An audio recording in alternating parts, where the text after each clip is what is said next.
5 reasons why employees need to learn to save and invest money.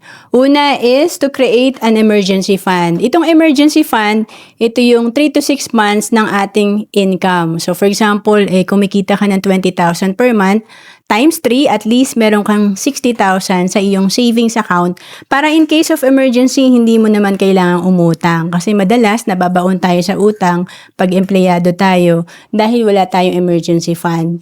And pangalawa, to create passive income. Ang passive income, ito yung money working for you. Magbigay tayo ng halimbawa na itong 3,000 per month, halimbawa ay iyong naiipon at nai-invest. On the average, kumikita ng 12% per year.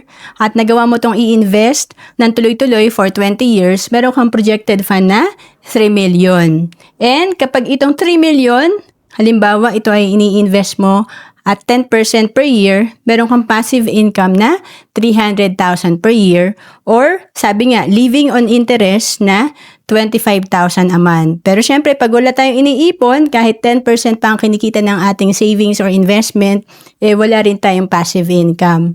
So, ang passive income is making your money work harder for you. Kasi ang hirap naman talaga magtrabaho. Kaya maganda, mayroon tayong investment para yung pera naman natin yung magtatrabaho para sa atin. And ang maganda sa passive income, permanent income ito. Kasi permanent talaga mga gastos natin.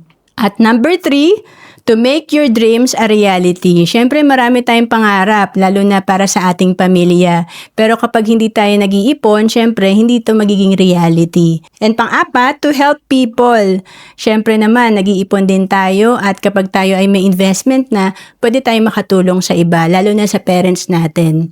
And then, pang-5, to have more time for important things. Kapag wala tayong pera, siyempre mababaon tayo sa utang at stress tayo, lalo tayong walang oras. Pero pag tayo ay may ipon, pwede tayong mag-outsource at pwede tayong bumili ng mga bagay na makakatulong sa atin para maging productive tayo, like automatic na washing machine, or pwede kang bumili ng laptop para sa iyong negosyo.